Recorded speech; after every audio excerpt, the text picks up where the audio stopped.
Party Animals is an online PvP brawler with elements of Fall Guys and Gang Beasts all sprinkled into one package. Right now the game is sitting at a mixed 63 on Steam, and actually it's been a lot lower, so it's probably a good idea to address that before we go into detail with my review. The reason for such a low score actually comes from a pre-release description of the game promising offline co-op. As of the release of the game, this feature is not included, and it makes total sense why the community would be upset at the exclusion of this game mode. If you're upset about the lack of an offline mode, feel free to leave a comment below and let me know.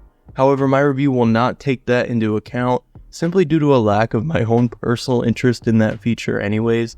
I will say that this fits pretty well into my 3 causes of discourse that I mentioned in a prior video, so the backlash is totally justified in this circumstance. I get it, it's upsetting, but setting that aside, I want to take an objective look at the rest of the game. And before I do so, if you enjoy the video, please feel free to hit that like button, and if you're a part of the 99% of people who watch my videos and have not yet subscribed, please consider doing so. Alright, so back to it. Party Animals. I would describe this game as almost straightforward. On the surface, you know what you're getting, and it doesn't go too in-depth beyond that, which in my eyes prevents it from losing its accessibility. You have the choice of over 20 different animals varying from cats to dogs to otters, all with different cosmetics to unlock along the way. Speaking of which, you have 4 different ways of unlocking new characters and cosmetics. First is through naturally leveling in the game. You actually get them through leveling up through just playing the game by itself. The second being through outright buying them with cookies. Cookies are essentially the game's free currency. You unlock them by completing challenges, leveling up, and just, again, playing the game. The third is Nemo Bucks, which is your paid currency.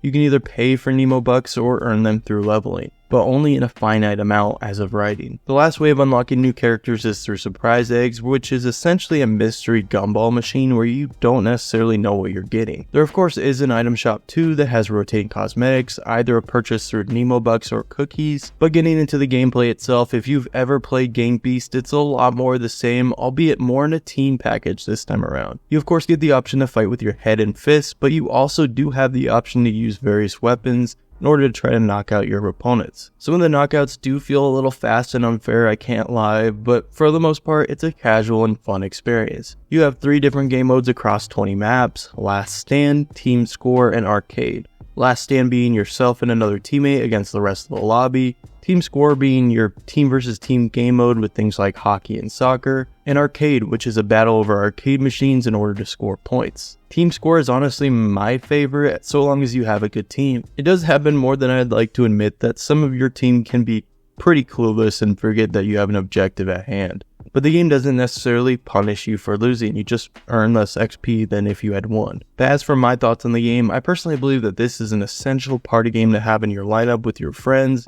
If you need to cool off from a more competitive game or just relax after a long day and have a few laughs, Party Animals might be the game for you. It does have its quirks to make it unique, but also some annoying features that make it feel like it was designed to be a free-to-play or mobile game as well. That being said, it's relatively inexpensive compared to other games, coming in at $20 US. There are microtransactions, but they are entirely optional, and you can pick up the game through Game Pass if you have that. Have you played Party Animals? Are you on the fence about buying the game? Let me know what you think in the comments below. But that is all I have for this video. Feel free to hit that like button if you enjoyed. And until the next one, I'll catch you guys all later.